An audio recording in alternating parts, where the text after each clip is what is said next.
Assalamualaikum warahmatullahi wabarakatuh. Apa kabar semuanya?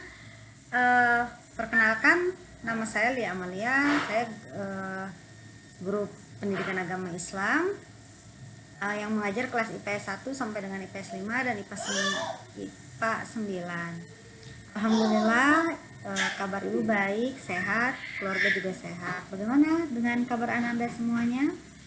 Mudah-mudahan dalam keadaan sehat walafiat. Nah, hari ini Ibu akan menjelaskan tentang pernikahan dalam Islam. Mungkin Ananda, anak-anakku semuanya, materi ini sangat menarik ya, karena ini tentang pernikahan. Walaupun belum waktunya, apa salahnya kita mempelajari tentang pernikahan dalam Islam. Yuk kita kepoin, apa sih pernikahan dalam Islam itu? Nah, pernikahan dalam syariat Islam, makna pernikahan dalam Islam, prinsip dan hikmah pernikahan dalam Islam.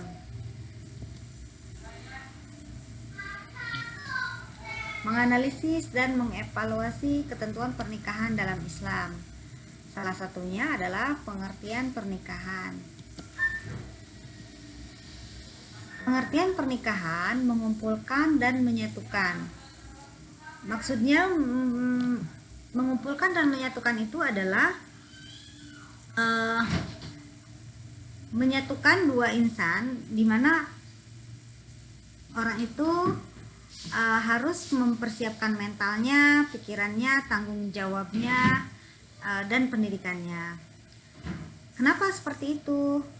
Karena kalau belum waktunya, kalau mentalnya belum siap, pikirannya belum siap, tanggung jawabnya belum siap, pendidikannya belum siap, berarti belum dibolehkan untuk menikah ya. Jadi sebelum menikah itu harus latihan dulu, kira-kira mentalnya udah siap atau belum, seperti itu. Jadi perkawinan itu menyatukan pria dan wanita yang mempunyai cita-cita, misalkan membina rumah tangga, kemudian membahagiakan keluarga, menyandingkan dua insan yang berbeda gitu. Untuk apa? Untuk belajar bagaimana saling melengkapi satu sama lain, untuk belajar bagaimana menahan ego masing-masing. Kemudian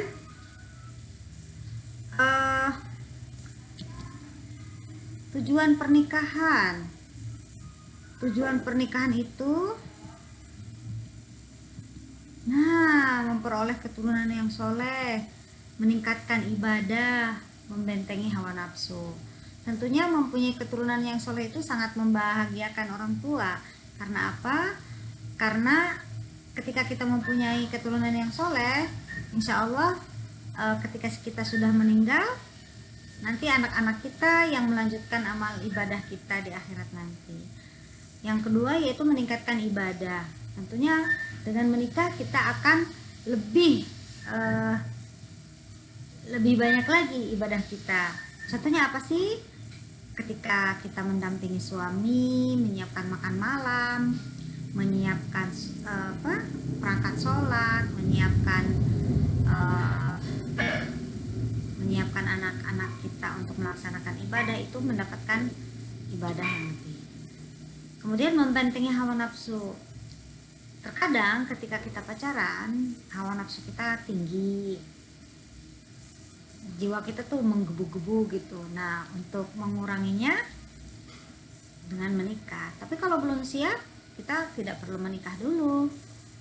Yang harus kita lakukan adalah salah satunya misalkan melakukan banyak ibadah. Kalau masih saja kurang, kita bisa melaksanakan puasa. Nah, untuk apa sih menikah itu? Untuk menciptakan keluarga yang sakinah, mawadah, warahmah. Sakinah itu apa sih? Sakinah itu ketenangan batin kita, pikiran kita, hati kita. Kita mendapatkan ketenangan yang luar biasa. Nah, ketika kita sudah menikah, ada rasa tenang gitu. Dibanding kita, kok saya usianya udah 20 tahun tapi kok belum menikah ya, kok belum ada pria yang serius dengan saya gitu. Nah itu tentunya kita merasa khawatir. Begitu juga dengan orang tua, kok anak saya kan cantik, anak saya kan ganteng, kok belum ada yang datang juga ke rumah gitu, ada apa? Nah itu kan menimbulkan kekhawatiran. Nah setelah kita menikah, timbullah rasa tenang dalam hati, tenang dalam pikiran, tenang dalam jiwa. Nah kemudian mawadah, apa sih mawadah itu? Mawadah itu cinta, cintanya plus plus plus plus. Cinta plus plus itu gimana sih? Nah kecintaan kita kepada seseorang itu tulus, soul, ya, tulus tanpa dibarengi dengan prasangka yang buruk, prasangka yang tidak baik, prasangka yang jelek gitu. Jadi kosong prasangka itu. Jadi kita benar-benar tulus mencintainya tanpa syarat. Karena apa? Dengan kita mencintai tanpa tulus, misalkan dia datang ke rumah terlambat, oh kita positif thinking saja, mungkin dia di kantornya lagi sibuk. Atau misalkan kenapa ya teleponnya kok nggak diangkat, biasanya jam segini dia telepon saya, atau dia message saya, kok jam segini dia tidak memberikan kabar, ada apa nih gitu. Oh jangan-jangan dia pergi sama temennya gitu. Nah biasanya ketika kita sudah menikah, prasangka itu hilang, kosong ya. Oh positif thinking aja, mungkin dia belum sempat telepon, mungkin lagi sibuk di kantornya gitu. Sehingga tidak lagi nampak keburukannya. Jadi yang terlihat dalam kita itu positifnya saja.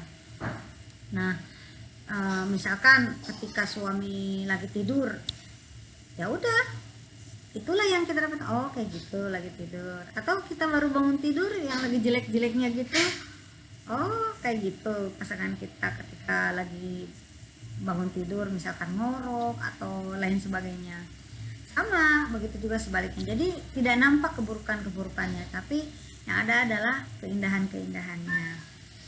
Tapi semua itu tetap tidak serta-merta datang sendiri, tapi harus kita perjuangkan. Kita harus menerima kelebihannya, kita juga harus menerima kekurangannya. Sadar atau tidak sadar, manusia itu kan banyak kekurangannya, tapi dengan pernikahan itu, mau tidak mau, sadar tidak sadar, kita harus menerima segala kekurangannya plus segala kelebihannya. Kalau kita mau menjadi keluarga yang sakinah mawaddah. Lalu apa terakhir? Rahmah, kasih sayang yang tulus dari suami kita. Mau dia gajinya banyak, mau dia gajinya sedikit, mau dia tampan, mau dia kurang tampan, mau dia galak, atau mau dia romantis, atau mau dia dingin, mau dia itu harmonis banget, kita tetap menyayanginya dengan tulus. Itulah yang disebut dengan rahmah. Nah kalau kita sudah mempunyai 3 kategori tadi, insya Allah kita akan bahagia, tidak akan ada yang namanya perceraian. Karena kunci dari sebuah pernikahan itu bukan belajar bukan belajar aku yang paling hebat, aku yang paling bisa, aku yang paling tahu, bukan. Tapi menikah itu adalah belajar bagaimana kita memperbaiki, mempelajari terus tentang siapa dia, banyak apa kelebihannya yang nampak dan tidak nampak kekurangannya. Itulah lambang kesetiaan kita kepada suami kita, atau sebaliknya lambang kesetiaan kita kepada pasangan kita yang bertanggung jawab kepada keluarga. Nah, lalu hukum pernikahan itu ada yang wajib, ada yang sunnah, ada yang haram, makruh, dan mubah. Pernikahan yang tidak sah seperti apa? Nah ini mut'ah, talil, syigor tanpa wali, dalam masa idah dengan mahram ya sedang mahram. Rukun dan syarat pernikahan yaitu calon suami balik, berakal, tidak ihram, muayyan, dan bukan mahram. Calon istrinya bukan mahram, tidak dalam masa idah, dan merdeka. Dan wali. Pernikahan menurut